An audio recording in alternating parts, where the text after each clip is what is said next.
Bangla bulletin. আপনারা দেখছেন বাংলা ভাষায় প্রথম এআই চ্যানেল বাংলা বুলেটিন। আমি এআই অ্যাঙ্কার নয়ন তারা। পুলিশে চাকরির আবেদন করলেন সানি লিওনি। পরীক্ষার অ্যাডমিট কার্ডে লাস্যময়ী সানি লিওনির ছবি। সেই অ্যাডমিট কার্ডের ছবি চারদিকে ছড়িয়ে পড়তেই শোরগোল শুরু হয়েছে। এমন ঘটনা ঘটেছে যোগীরাজ্যে। আসলে কয়েকদিন আগেই উত্তরপ্রদেশের পুলিশ রিক্রুটমেন্ট অ্যান্ড প্রমোশন বোর্ডের ওয়েবসাইটে কনস্টেবল পদে নিয়োগের জন্য বিজ্ঞপ্তি প্রকাশিত হয়। সেই পরীক্ষা ছিল ফেব্রুয়ারি মাসে।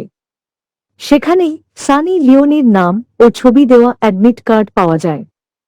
দেখা যায় সানির সিট পড়েছে কনৌজের তিরুয়ার শ্রীমতী সোনশ্রী মেমোরিয়াল বালিকা বিদ্যালয়।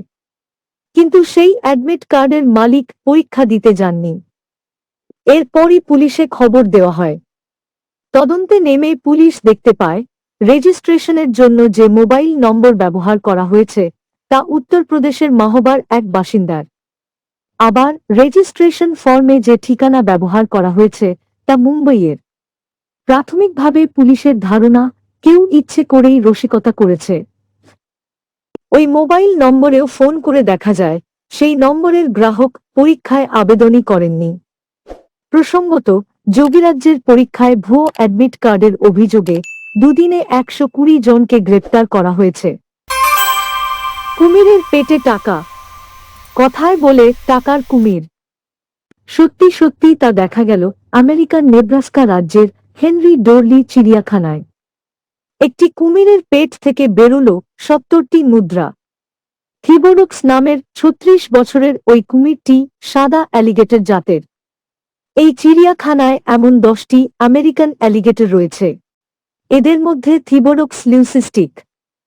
এই ধরনের কুমিরের শরীরে রঞ্জক পদার্থ কম থাকার কারণে এদের ত্বক সাদা এবং চোখ গভীর নীল বর্ণের হয়।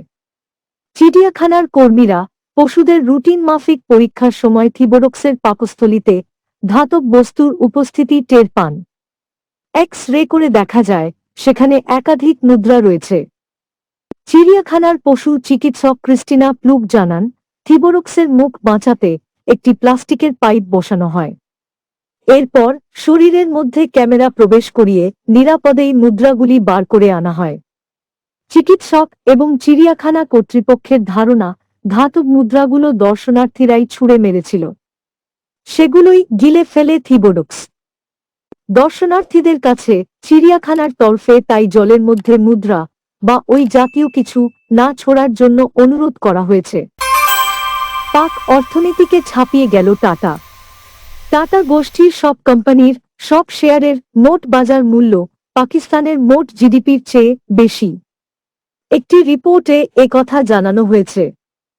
ওই রিপোর্টে বলা হয়েছে টাটা গোষ্ঠীর নুন থেকে সফটওয়্যার সংস্থার শেয়ারের দাম গত এক বছরে দারুণভাবে বেড়েছে। এর জেরেই টাটা গ্রুপের সব কোম্পানির শেয়ারের মোট বাজার মূল্য পাকিস্তানের মোট অর্থনীতিকে ছাপিয়ে গেছে। বেশ কিছুদিন ধরেই ঋণভার ও মুদ্রাস্ফীতির চাপে বিপর্যস্ত পাক অর্থনীতি। ওই রিপোর্টে জানানো হয়েছে টাটা গ্রুপের অধীন সব কোম্পানির মোট শেয়ারের মোট বাজার মূল্য প্রায় 30 লক্ষ কোটি টাকারও বেশি। সেখানে IMF এর হিসেবে পাকিস্তানের জিডিপির পরিমাণ 34,100 কোটি ডলার।